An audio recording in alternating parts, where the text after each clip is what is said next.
The Brewers and the Padres locked horns in a possible playoff preview in San Diego. This is MLB Game Night. When that final out is made, you know it's time for Locked On MLB Game Night. All the post-game reactions to every game across the league, every single night, with insights only the hosts at Locked On can provide. Prepare to experience game day reactions like never before. Only on Locked On MLB Game Night. Your team every day. And welcome in once again to MLB Game Night. It's every game, every night. I am one of your hosts, JD Hafron, the host of Locked On Cardinals. Joining me, Jon Frisch, one half of Locked On Angels. And John, it is the first day of fall, so rumor is you are wearing your flannel underwear. True or false? Shh, don't tell anybody. We won't talk about such things. I do want to ask you this, though. Do you have a favorite season? Because you live in California, seasons don't quite change as drastically as they do in the Midwest where I'm at. So do you have a favorite season? I do have a favorite season, and it is fall. Unfortunately, we don't always get fall weather.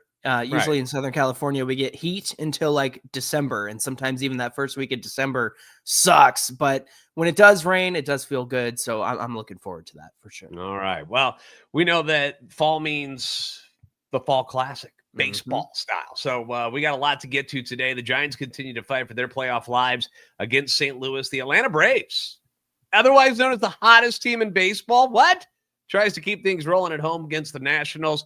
Plus, we'll take a look at the updated playoff picture after today's games and where things stand on this final week of the regular season. Today's show brought to you by FanDuel. Right now, new customers can bet just $5, and if your bet wins, you'll get $300 in bonus bets to use across the app. Download the app today. So we've got two teams that are destined for the playoffs. Coming into tonight, Milwaukee Brewers at the San Diego Padres. The Brewers have already clinched the NL Central. They're going to the dance. They actually clinched the division title on Sunday, despite losing on the road against the St. Louis Cardinals. And, I don't normally see like aftermath photos of the clubhouses. Usually, you'll be back there and you see the guys dancing and they're spilling champagne and beer everywhere, but there's plastic all over the place to make sure that you don't do a whole lot of damage. So there's really not much to see. But there was a photo leaked of the visitors clubhouse at Busch Stadium after the Brewers clinched. And, with a name like the Brewers, you can imagine how rowdy things might get. And we're going to put it up there for the YouTube folk. Look at that. Oh, no. Dude. Is that cement? It should be carpet. I don't know why the floor would be cement inside the clubhouse. You're right. So I'm zooming it in. almost looks like a pipe burst in the building. Like it's just a flood of booze and sweat.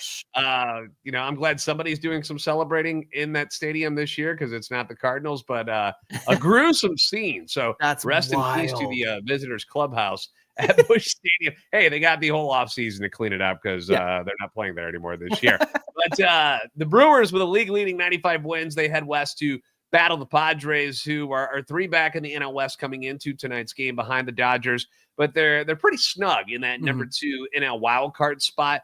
5 games up on the Mets and the Reds, who are tied for that third spot. Now, tonight's starters, really good matchup. NL wins leader Freddy Peralta going from Milwaukee against San Diego's ace and Nick Pivetta, who's had an incredible season. Could the Padres clinch a playoff berth, or would the Brew Crew have different plans on this night? Spoiler alert, we had to go to extra innings. Chuck from Locked On Brewers speaks about the fight Milwaukee showed in their designs on having the top seed come playoff time. I was asked today if I thought the Brewers were going to go through the motions here a day after winning the NL Central and their big celebration in St. Louis last night. I said, please, you don't know this Brewers team, man. They ain't laying down for anybody. Hey, everybody, Chuck Freeman, instant reaction, Locked On Brewers. That said, the Brewers did get beat, not without a very high effort. I mean, you don't see efforts like that. And I'm not sugarcoating a loss. But, man, I thought they gave it their all tonight. Freddy Peralta, third time in his career that he got the 200 strikeouts. He went through 5 innings. The Brewers did have a 3-1 lead, losing extra innings. But, they're still trying to get that best record in the National League, which I think they're going to get. They're going to get one of the top 2 seeds, preferably the top seed. And they could see these Padres coming up here a week from Saturday, right? They could see these guys pretty soon. and I would love the Brewers' chances at it. 2 more games in San Diego. We'll talk to you a little bit later on tonight in the next edition of Locked On Brewers. Please subscribe. All right. So as Chuck mentioned, the Brewers still have something to play for. And there's also something to be said about going into the postseason playing well. Like, you don't just want to coast in. And you know how, like, when there's seeds where they have the bye week and then they just sit around for a while. And, people talk about that, how that throws teams off as well. We're going to hear all about that this postseason once again. Oh, yeah. And,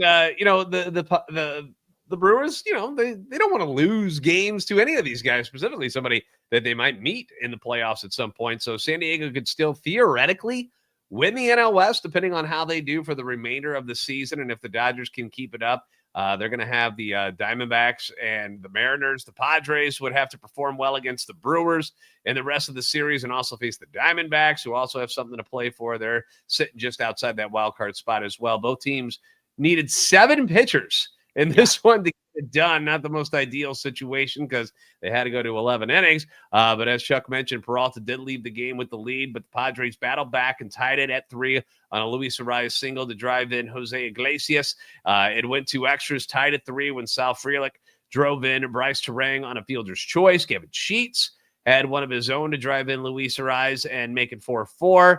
Bradley, is that his first name? I hope so. Mr. Rodriguez. There you go.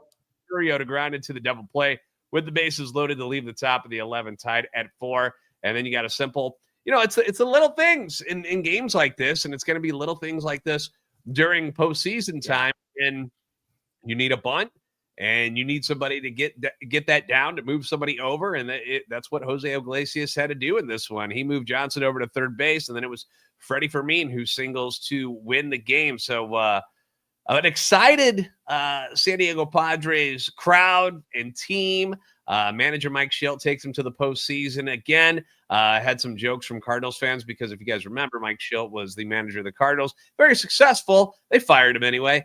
And for philosophical differences, and all he's done is take a few years off, go to San Diego and take him to the playoffs a couple times already. So clearly he's still doing something right as a manager. But I was getting the jokes from the St. Louis crowd where they're like, Shildt better be careful. He keeps winning like this. He's about to get fired again. So They had to throw that one out there at him. But your thoughts on tonight's game and how the atmosphere and everything, how that felt watching Milwaukee and San Diego go to extra innings. I mean, it was 100% a playoff game, right? And I know that we're a week away from that starting, and what a way to start the last week of regular season baseball. These two teams giving us a preview of the postseason. And like Chuck mentioned, they could easily meet up, once the postseason starts. And so, the fact is like, this was a game I was looking forward to all day. Not many on the slate today, but this one in particular, right.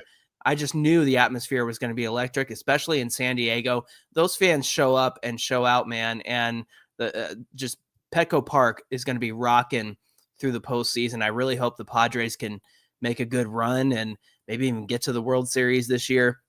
I think that between their bullpen and their, decent starting pitching, I know it's not the world's greatest starting pitching right now, but they did get Michael King back. Nick Pivetta, of course, has been an anchor in that rotation since Michael King did go down. What a great signing, by the way. Pivetta was just out there floating around, and now he's helping the Padres get to the postseason. So, man, just an electric atmosphere. And also shout out to Freddy Peralta, 3rd straight consecutive season with 200 strikeouts and the wins leader in the National League. Man, if these two meet in the post, that's going to be a heck of a lot of fun. Yeah, it will be. And Freddy Peralta, by the way, one of those guys that's on the short list of possible trade chips in the offseason because he's going to be due a contract here. And the way Milwaukee has handled things in recent years, they don't always trade everybody, but some of the big names like Corbin Burns and Devin Williams and Josh Hader, like they've been more than happy to move on from him. Willie Adames, they didn't trade him, but, they let them walk. They weren't afraid to do that and move on with their lives. So something to keep an eye on when the offseason does roll around. But we still got plenty of time, plenty of baseball and things to get to before any of that actually takes place. So coming up here on MLB Game Night, we're going to talk about the two other games that happened this evening because, again, short schedule. We had the Washington Nationals and Atlanta Braves doing battle as the Braves try to keep rolling. And the San Francisco Giants, it wasn't that long ago where they were the hottest team in baseball. And everybody's like, whoa, this team is surging and look at them go. Things have changed. Things have changed drastically. And they were trying to hold on for their playoff hopes tonight at home against my St. Louis Cardinals. We'll let you know how that shaped up in just a bit on MLB Game Night.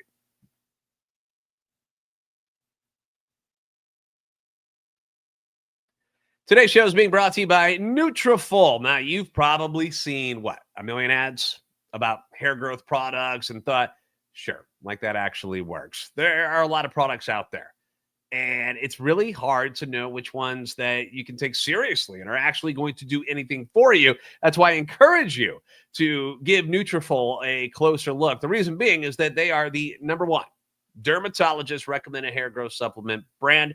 It's trusted by over 1.5 million people.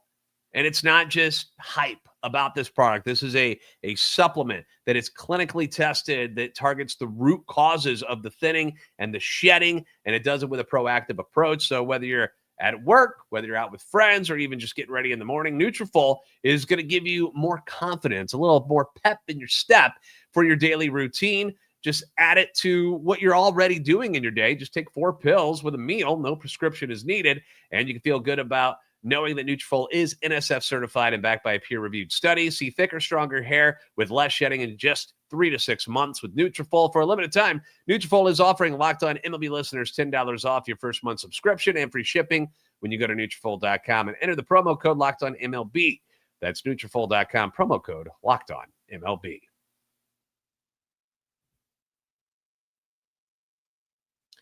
MLB Game Night taking you around the league. We only had 3 games on Monday night, so a very short schedule, but some important games. Specifically, we just talked about Milwaukee and San Diego, and we've also got another West Coast game where it was the San Francisco Giants hosting the St. Louis Cardinals. Now, the Cardinals are wrapping up their 3rd straight year without making the playoffs, barring something incredible happening over this last week. They're really just trying to make it back to the 500 mark. That would be would be good. They should go get Mike Schilt. I bet you he could get them to the playoffs. If they got a guy like Mike Schilt and maybe traded for a guy like Randy Arozarena or a Sandy Alcantara, they'd be doing all right. You sound like Sully now. These are the jokes Sully says to me all the time. He's always bagging on me. Anyway, so the Cardinals are just hoping to get back to 500. That would be a success story over this last week when all is said and done. Meanwhile, the Giants, they're still hanging around in the NL wildcard chase. Coming into tonight, they were 3 back of the Mets and the Reds, but they had lost 7 of their last 10 games, and things were going south pretty quick for them after, remember that one streak? They had won, 9 in a row? Yeah. They were just on fire, and then things have cooled fairly quickly here in the last 2 weeks. Now, they had future Hall of Famer Justin Verlander taking the mound, who apparently is very much interested in pitching again in 2026. There was a report that he's looking to pitch until his mid-40s. I believe he's 42 or 43 right now, one of the two. So a couple more years. So, if teams are interested, Justin Verlander might be looking for work again. The Cardinals had their former first rounder, rookie Michael McGreevy, on the mound. He came into this game 7-3. The team's 10-5 in the game he's pitched in. So they tend to play decently behind him. We've got Alan Stiles from Locked On Giants joining us to let us know how it's no longer actually about the Giants making the playoffs anymore and how this loss against St. Louis speaks volumes about the team this season. Another day, another game where the Giants are just allergic to getting the shutdown inning. What's up, y'all? It's Alan Stiles from Locked On Giants here. And we're not talking about wild card anymore. We're not talking about playoffs. We're talking about whether or not the Giants can even finish 500 because they lose again to the Cardinals 6-5, the same way we've seen it. They score, the Giants do, and before you can make a sandwich, before you can get a drink, anything like that, they've already given up the lead. That's what it's been. Justin Verlander, we know it's been an up and down season. He's pitched well in this second half, but unable to shut people down the way he has in a couple of these last starts. But he gave the Giants a chance. Did end up giving those runs up. Then you have Casey Schmidt booting the ball. Next thing you know, there's a home run. The Giants are now down. They try to crawl back. Devers home run, 6-5, but they can't get it done. And this is who they are. This is who they are. No more of this facade from a couple weeks ago. This is who they are. And now they're going to have to try to finish out the season on a good note because the Cardinals, they're not slouches. And thankfully, they finished the season against the Rockies. But another rough game for the Giants. And all of those people at Oracle Park go home with less money in their wallets from eating those crab sandwiches, but they don't have a W. Can they figure it out? Bob Melvin, do something. It's that little meme where they're poking the stick at something. Do something. Get it done. Get it done, man. Yeah, it was Matt Chapman had a rough game over at third base too, which is really weird because he's like considered the best defensive third baseman in the league by some, arguably one of the best, along with Brian Hayes and Nolan Arenado still doing pretty well over there as well. But yeah, it was that one inning. Really, it was the fifth inning. The Giants had stormed back in the bottom of the fourth. They scored 3 runs to take a 4-2 lead, and just like Alan said, they just handed it right back to the Cardinals, who were able to put up 4 in that inning. McGreevy wasn't sharp in this one, but he never let things really get out of hand. He goes 5 innings and picks up the win over Verlander. He's now 8-3. Cardinals are 11-5 in the games he's pitched.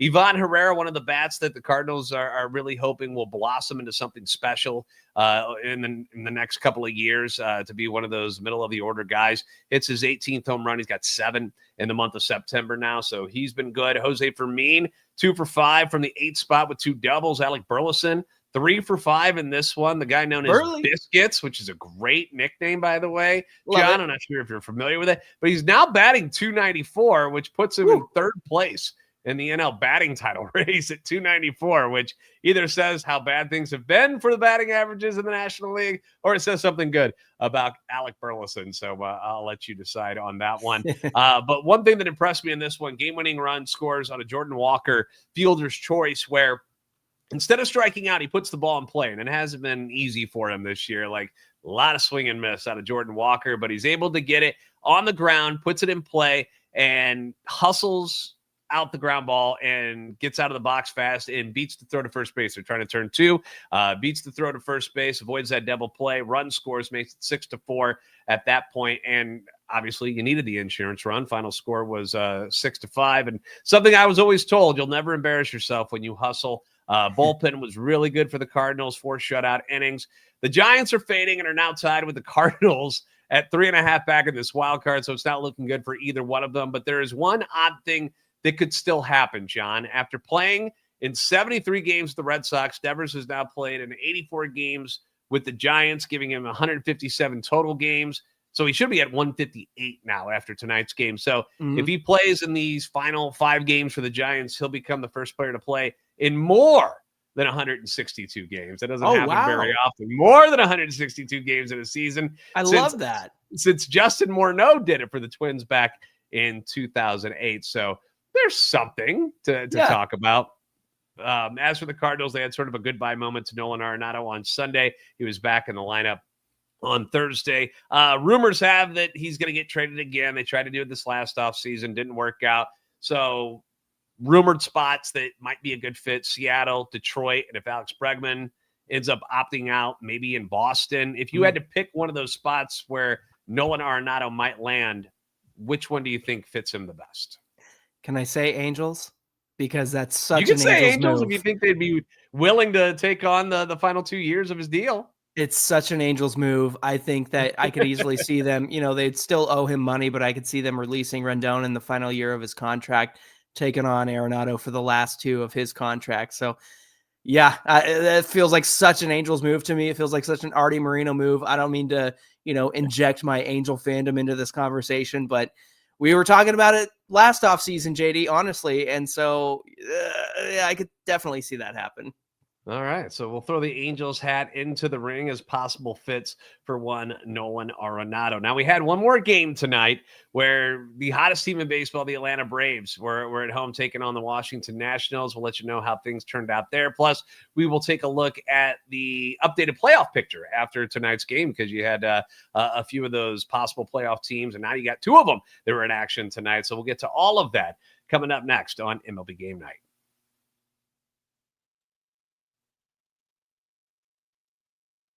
Today's show is being brought to you by FanDuel. The NFL season is here, and FanDuel is making sure you're ready for kickoff with a can't-miss offer. Right now, new customers can bet just $5, and if your bet wins, you'll get $300 in bonus bets to use across the app. Mathematically, 5 and you get 300. That's good. That's good for you. I love using FanDuel. You're going to love it too. It fits however you like to bet. Player props, same game parlays. You can even jump into live action if you want to. Obviously, you had Monday Night Football tonight where it was Baltimore and the Detroit Lions. Lions come out on top of that one. So it was a really good game. So a lot of betting could have gone your way in this one because there was a lot of scoring. FanDuel is quick, easy, and the best way to add a little more energy to game day. So are you ready to play? That's the question. Download the FanDuel app now by visiting FanDuel.com to get started. That's FanDuel.com to place your first $5 bet.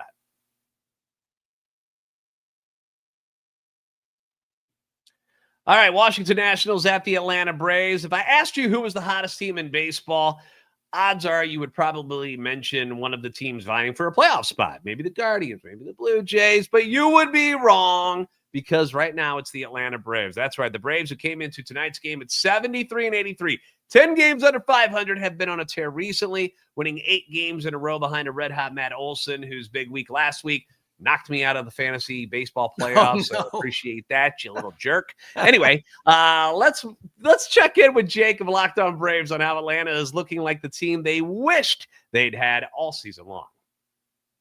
Winning streak goes to 9 games for the Atlanta Braves as they win against the Nationals on Monday night. Jake Mastriani here from Locked On Braves, and the streak goes on. It's certainly too little too late for the Atlanta Braves, but it's fun to see this team finally playing like we thought they could, particularly on the offensive side of things where they get 11 runs on the night, and just top to bottom, the lineup starting to get it done. Ronald reaches 5 times in this game. Drake Baldwin helping his Rookie of the Year chances. Ha-Seong Kim making some plays defensively, just up and down the order. Michael Harris as well starting to get out of his little funk a little bit. Just love to see it from this offense, what they've done. But as is the case with this Atlanta Braves team, you can't have something good without something bad. Ozzie Albies has a fractured hamate bone, obviously out for the rest of the season, and now his future might be in jeopardy with the Atlanta Braves as well. We'll talk more about that on the next episode of Locked On Braves. All right, John, put your medical doctor jacket on, the white one that you own, and Yes. Tell us about hamate bones. What do you know? What are they? What's the problem here? Something I know all too well, and I'll tell you why. But the hamate bone, it's a tiny little bone down here in your hand at the bottom, kind of where the wrist meets the hand. And it's often a golf injury, JD. I know it all too well because it's what took Mike Trout out for the rest of 2023. He tried to come back and did it for one game, wasn't feeling right, and it cost him the rest of the season. And that was about July of that year. And he was ready for the 2024 season. So depending on the severity, Jose Ramirez had one in 2019 that didn't take very long for him to come back. Obviously, Trout, it took him a lot longer to come back. So it could be weeks, could be months to heal up. But essentially, they just removed the bone completely. Albies, in the meantime, he could miss some time at the beginning of next year. And if his timeline is, to the max, he's definitely going to miss the beginning of the season. However, if he heals up quickly, hopefully he can be back in time for spring training. Now, if memory serves, this is the same hand arm that he had the wrist injury too. So a lot of damage being done to Ozzie Albies here recently. We do have Ryan Clary from Locked On Nationals, who's tired of seeing the Nats lose to the Braves, but he appreciated seeing some fight from his manager and the team in this one. The Nationals have actually played pretty good baseball unless you're going up against the Atlanta Braves. That makes it 5 straight losses in just the last week. to the Atlanta Braves. I'm Ryan Clary from Locked On Nationals, and the Nationals lose tonight's ball game as Mackenzie Gore couldn't even make it out of the third inning, couldn't even get an out in the third inning of tonight's game. But one thing that I did love to see, Miguel Cairo getting ejected early on in the game, a 3-2 count for Jackson Rutledge going against Ha-Sung Kim.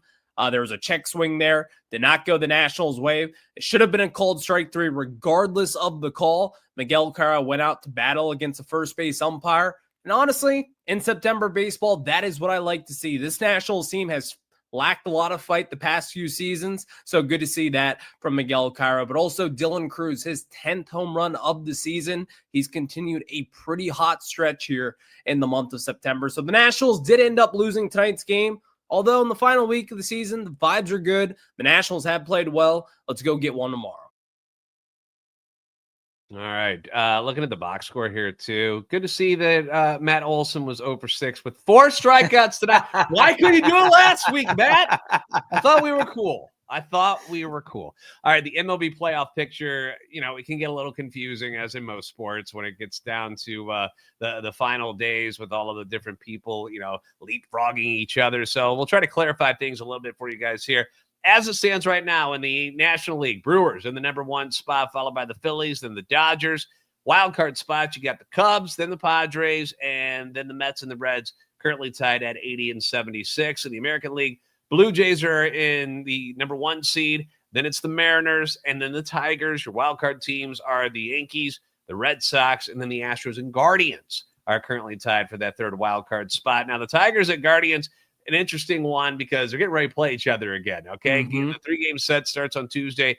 Tigers only having a 1-game lead in the Central. They were 15.5 games up on the division back on July 8th, and It has all but disappeared. Guardians have won 15 of their last 17, nearly erasing the 10.5-game deficit in the AL Central that it had entering the month of September. If the Guardians win just one of the games against the Tigers, they will own the tiebreaker over Detroit. That's a big deal. Tigers finish the season at Boston. Guardians will finish at home against the Rangers. Guardians and Astros tied for that 3rd wildcard spot, but own the tiebreaker over the Astros as well. Take us over to the National League. John, what's happening there? Yeah, for the 3rd wildcard spot, is it going to be the Reds, the Mets, or maybe even the Diamondbacks? So the Padres clinched their place in the postseason tonight. The question becomes, who's getting that 3rd spot? So the Diamondbacks, currently 79 and 77. They got 3 more versus the Dodgers and 3 more at San Diego. That's going to be a tough road ahead. The Reds, meanwhile, again, tied with the Mets for that 3rd wild card spot. Currently, they got 3 versus the Pirates. You might see a little Skeens versus Green this week. Hopefully. Supposed to be the matchup on Wednesday. We'll see if it happens. Yeah. And then they've got 3 more in Milwaukee against the Brewers. So, could take some from the Pirates, but the Pirates got great pitching. And when the Reds go up against great pitching, it's not always pretty. Finally, the Mets, who just have had an epic collapse to finish out this season. 3 against the Cubs and 3 against the Marlins, who you might think, Marlins, but Marlins have won 6 in a row, and they swept the Rangers this weekend, essentially kicking them out of any playoff hopes that they might have had in terms of making an AL wildcard spot, JD. Yeah, Marlins are, you mentioned 6 in a row, 9-1 in their last 10. Wow. And when you see that coming at you, you're like, dude, we got to face those guys. Like, what's Colorado doing? Can we sub them out? Can we get them guys They're in beating there? the Angels 2 out of 3. That's what Colorado's doing. Oh, okay. They're already busy. They got plans. Okay, gotcha. First for the American League East, is that still in play? Well, Blue Jays still in first in the AL East with a 90 and 66 record. Yankees at 88 and 68. They're second in the division, but first in the AL wildcard spot. Blue Jays schedule upcoming 3 versus Boston, who is in a spot as well at 85 and 71 in the second AL wildcard spot. Then they get 3 against Tampa, who played last week basically without Junior Caminero all week, although he was in the lineup at the end of the weekend there. But obviously that was a big bat that was missing, not only from their lineup, but my fantasy lineup. Can you tell I'm bitter a little bit? Yankees will finish up the season. This one's pretty nice for New York. 3 against the White Sox, 3 against the Orioles. And I know division opponents of the Orioles, obviously you can't just take anything for granted, but 2 teams that haven't been very good for most of the season is what the Yankees will wrap up with. Is Houston still inevitable? John, what's going on with the Houston Astros? Yeah, this is the last kind of playoff storyline that intrigues me. Astros were swept. The Mariners came in and did their dishes in Houston this past weekend. They took all the games against Houston in Houston. Seattle now has a 3-game lead in the AL West. Seattle is going to host the Rockies for 3 games, and then they got to host the Dodgers to finish out the season. Then the Astros, they got 3 in Sacramento against the A's, and then 3 in Anaheim against the Angels. So that's a little bit easier of a schedule. If the Astros could somehow overcome this 3-game deficit they have behind the Mariners, if they tied them, Seattle still owns the season series and the tiebreaker over Houston. And if they become the AL West champs, JD, it would be the first time since 2001 when the Mariners won a historic 116 games. So very, very intriguing stuff as we wrap up this last week of the regular season. I know that we can complain about MLB schedules and how they set things up for some teams, but for the most part, it feels like they kind of nailed it. A lot of these teams that are going to be going against each other for these final spots are scheduled to play each other, which is kind of the way you want it. When you get to the end of the season, you hate to have a lot of meaningless games and boring games that have no intensity at all. But when you get a game like you had tonight between Milwaukee and San Diego, Milwaukee was already in, but they're not trying to lose anything. They want to keep the momentum going into the playoffs. And then San Diego still trying to clinch, but still trying to catch the Dodgers. They haven't given up hope that they can catch LA and take the NL West. So it made for just a big night at Petco in San Diego. And we talked about it, the intensity of the crowd, the way that the players were reacting and how hard they were trying. And, these are the types of games leading up to the postseason that are going to get you excited for what we're about to see here very, very soon in Major League Baseball. So we're going to be right there with you until a champion is crowned. We're with you all the way until the World Series, the MLB Game Night. Even on nights when there are no games, we will have stuff for you. We are going to be right there along with you for the entire ride, even though my Cardinals and your Angels will not be there. We will still be here to. We won't be busy. We'll be busy with game night. That's the thing. That's right. We'll be watching better teams enjoy the postseason, without any bias whatsoever. It's going to be a lot of fun. So we hope you'll stick around and join us for that. And thank you for joining us for this particular episode. Don't forget to like, share, and subscribe. We hope you guys will come back and visit us next time on MLB Game Night. Every game, every night.